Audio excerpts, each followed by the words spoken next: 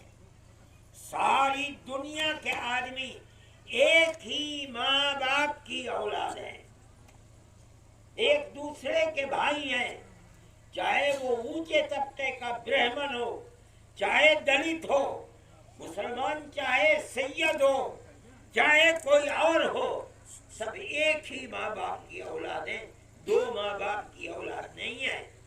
پھر ان میں تفریق کیسی ہے؟ ہمارا مذہب ہمیں سکھاتا ہے کہ غربت اور فقر کی بنیاد کے اوپر، برادری کی بنیاد کے اوپر کوئی اونچا اور کوئی نیچا نہیں ہے۔ اونچا وہ ہے جس کا اپنے اللہ کے ساتھ تعلق بہتا ہے، وہ اونچا ہوگا، چاہے وہ کسی سماج کا آدمی ہو، چاہے کسی برادری کا آدمی ہو۔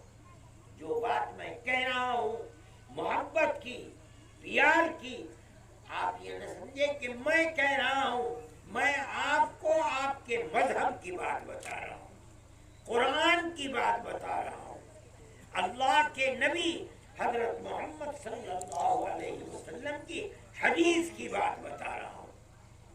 آپ جہاں رہیں اسی نظریے کے ساتھ رہیں۔ اگر آپ یہ کریں گے تو آپ اپنی اس آبادی کے اندر امن و سکون کو قائم رکھیں گے۔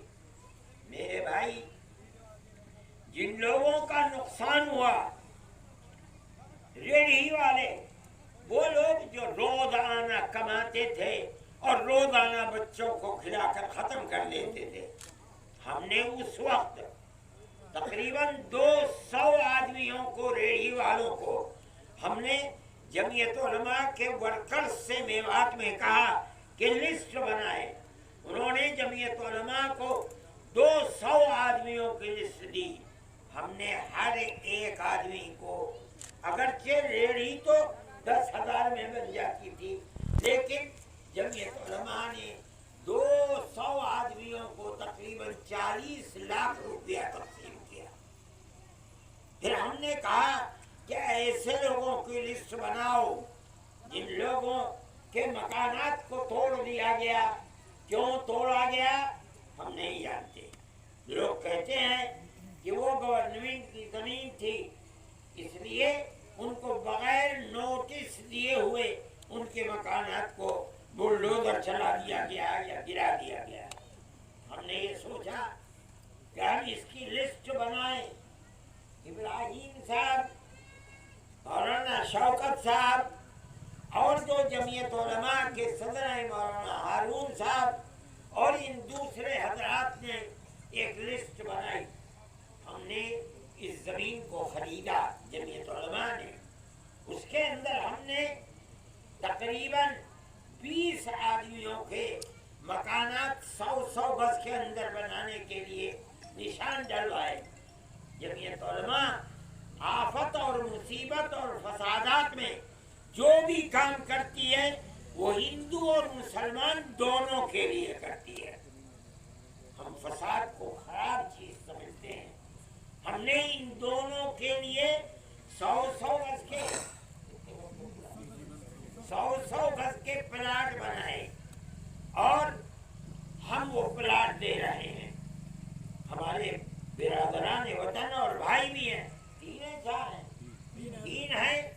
ہم ان کو چاہتے تھے کہ وہ یہاں آباد ہوں، لیکن چونکہ وہ نفرت کی لعنت سیاست جو ہندو مسلم کو پاس رہنے میں ڈراتی ہے، انہوں نے کہا کہ ہم اس وقت مسلمانوں کے ساتھ رہتے ہوئے ڈرتے ہیں۔ میں نے کہا ٹھیک ہے، ہم آپ کو پیسے دیں گے، ہم ان کو بھی 1 لاکھ روپیہ دیں گے تینوں کو، اور ہم ان سے کہیں گے کہ آپ کا جہاں جی چاہے آپ اس میں اپنے لیے 10, 20, 25, 50 گز زمین لے لیں اور لے کر کے اپنی زندگی کو گزاریں۔ جو مسلمان ہیں نے ان کے لیے جن سے زمین لی ہے انہوں نے 200 گز زمین دی ہے مکتب اور مسجد کے لیے. ہم ان کی مسجد بھی بنائے گی جمعیت علماء، اللہ چاہے گا، اگر وہ لوگ یہاں آباد ہو جائیں گے. ہم ان لوگوں کو اس مکان کا جس 100 گز کے پلاٹ میں وہ رہے گا ہم وہ اس کے سپرد کریں گے، اور ہم اس کے علاوہ 1 لاکھ روپیہ اس کو مزید دیں گے. وہ شروعات کرے گا، وہ چیک ہمارے پاس موجود ہے.